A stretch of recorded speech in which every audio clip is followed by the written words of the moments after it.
tourism in the Organization of Eastern Caribbean States, the OECS. And this research project was quite extensive because we did look at the entire OECS region, and we managed to do that in less than a year, actually. And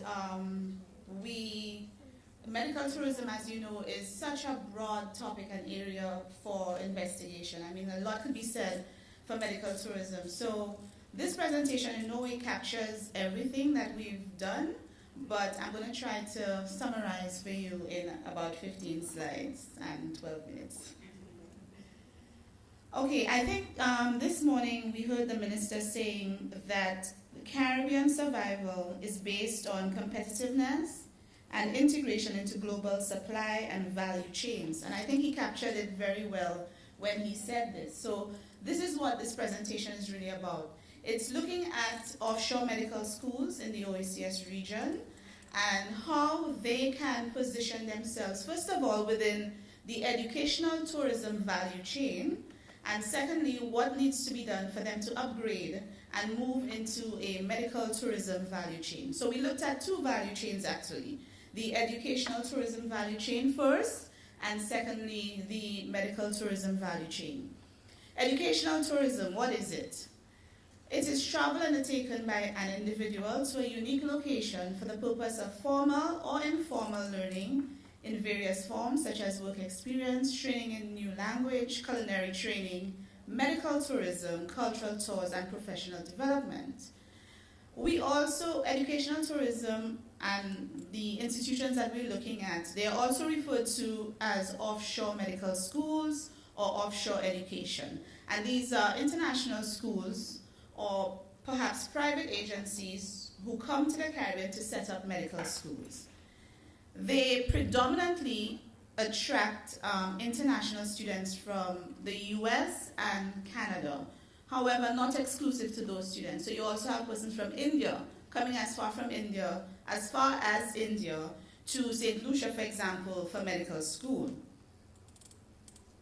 These students also make a substantial contribution to the tourist sector.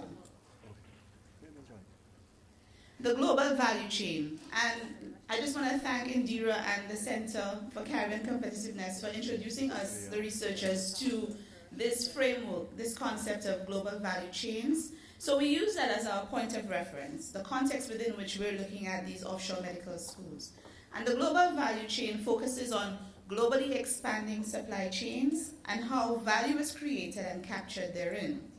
Our study will look at the offshore medical schools within the educational tourism sector.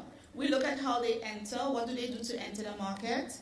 We look at their operations once they've arrived in the Caribbean. And we also try to capture the best practices to see what needs to be done to improve the quality of these medical schools.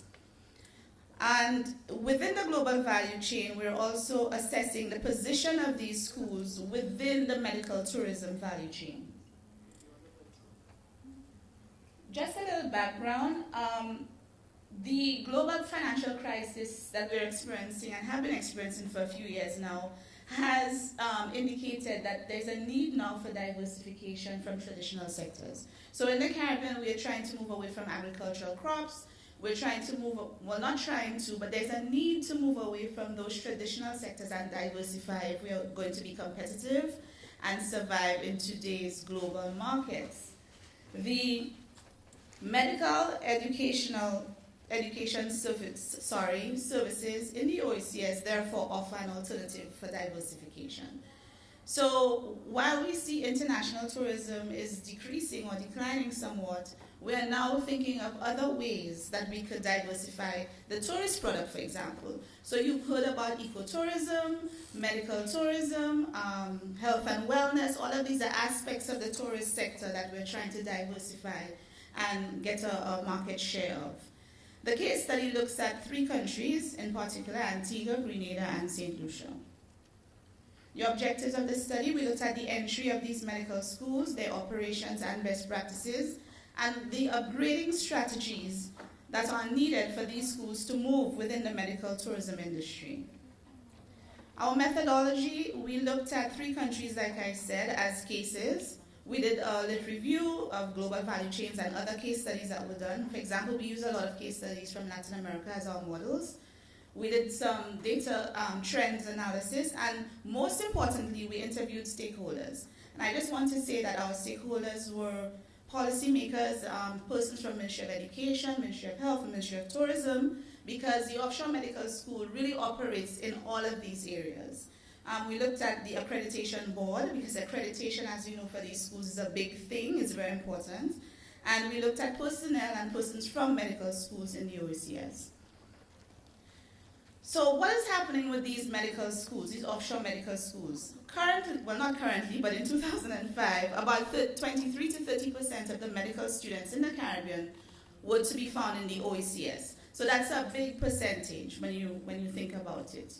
The schools cater mostly to North American students who hope to practice medicine in North America. They focus on teaching mainly, so they do not do clinicals or residency or research, but primarily teaching.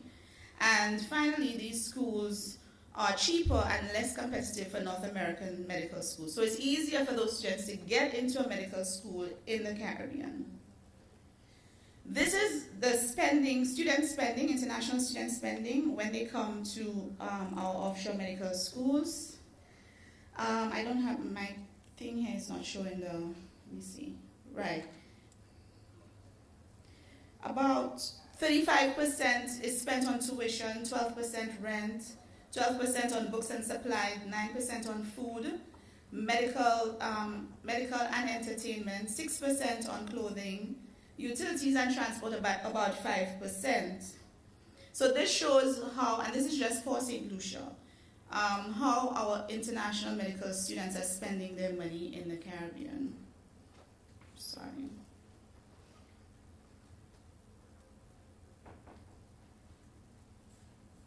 What are the factors driving the demand for the offshore medical schools? First of all, the cost of education, because it's cheaper for those students to come to the Caribbean to school than to go to school in the US or Canada.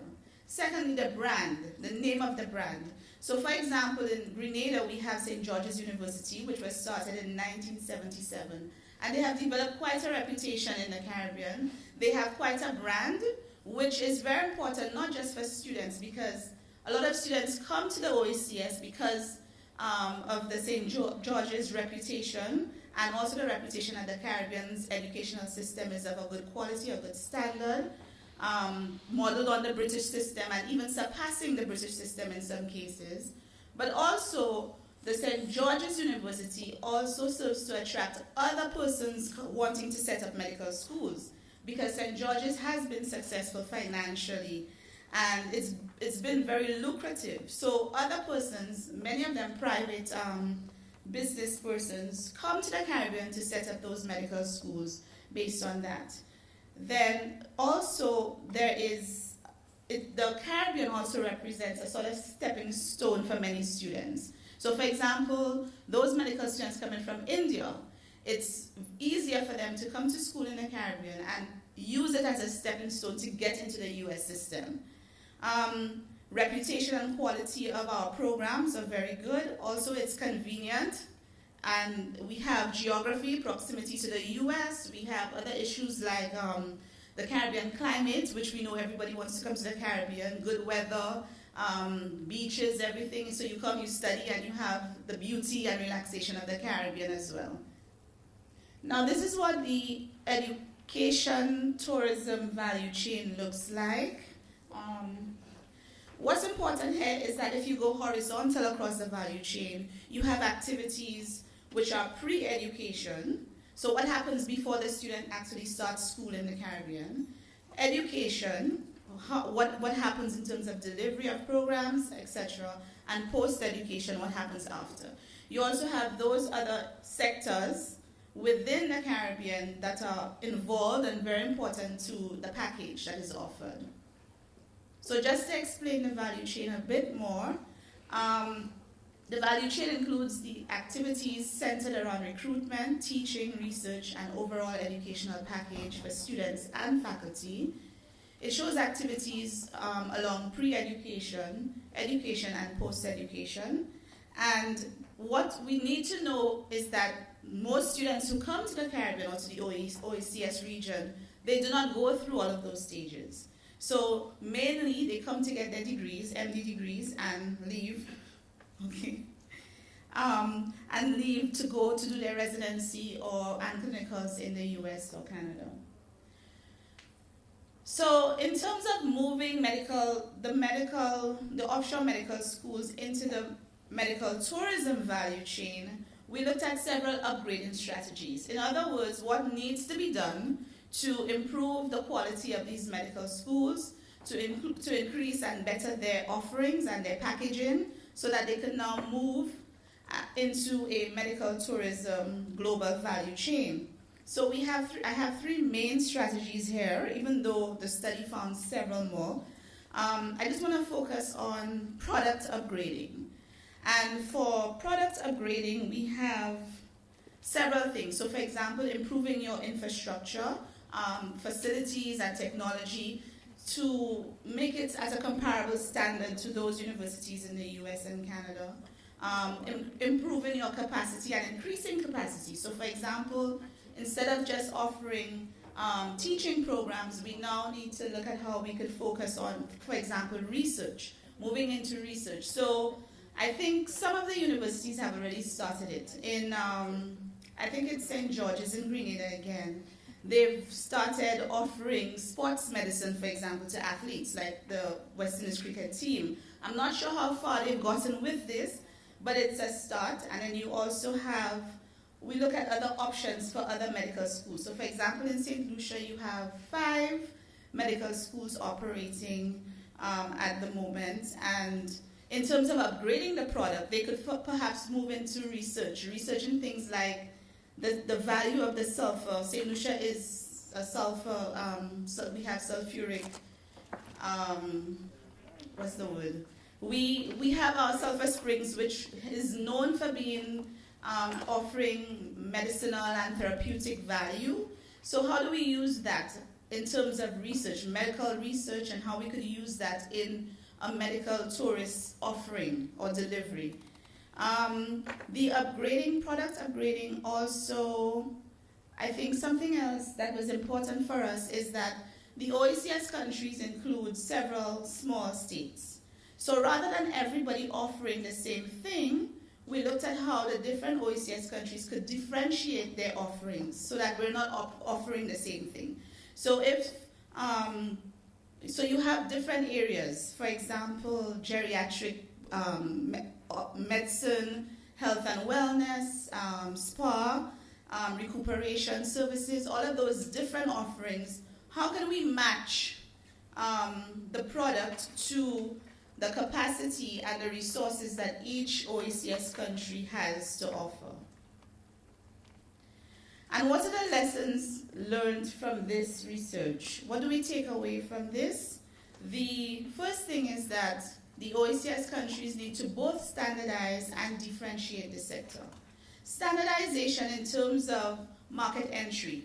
So for those schools, medical schools wanting to come into the OECS and the Caribbean, because this is a model that the Caribbean can follow, there's need to standardize the entry requirements. So in terms of accreditation, we could all standardize along those lines. In terms of the quality of the programs that we offer, we could standardize also. And in terms of procedures and protocols to coming in and establishing, setting up a school, we also need to standardize. In some countries, for example, you find some of these medical schools are still operating out of rundown, abandoned buildings. So a hotel that closed down and is abandoned, somebody just comes, starts a medical school and is operating. There are no checks and balances. So it's very haphazard at the moment. So there's need to standardize and put certain protocols in place. And then differentiation in terms of the product offering. So different OECS countries offering different aspects of medical tourism. The policy framework for entry requirements needs to be a predictable policy. So we need to make it clear, this is our policy for investors who are coming in. We need to try to avoid too much red tape and bureaucracy, which of course will lead to bottlenecks. So we need to be very clear in terms of our entry requirements and policies. And There's also in the discourse right now a distinction between health tourism, which includes health and wellness, and medical tourism. So we found from this study that the OECS region is actually better placed to focus on health and wellness, the health and wellness niche, which will include recuperation, spa, healthy eating, clean air, rejuvenation. So basically using our resources, the Caribbean, what we have to offer in terms of natural resources, using that to package our medical tourism offering. We also found that the most important issue was the accreditation process. It is not a simple process, and all of the countries need to go through it. They also need to be operating on standards similar to the US, and our survival depends on proper accreditation. So we think that the OECS countries and the Caribbean need to focus a lot on accreditation and getting everything standardized and making it very clear and in keeping with international standards. And finally, the medical tourism, in medical tourism there are actually 3 stages that one goes through, which is basic diagnostic, actual medical interventions, and the recuperative stages. So from our study, we found that the OECS is actually better placed to focus on stages 1 and 3, which is the basic diagnostic and the recuperative stages. We don't think that we have the technical capacity as it is right now to be focusing on actual medical interventions. So we're suggesting that in the short to medium term, that our policymakers focus on stages 1 and 3, and for a more long-term, upgrading into the medical tourism value chain, that we then focus on stage 2, which is the medical intervention stage of this medical tourism global value.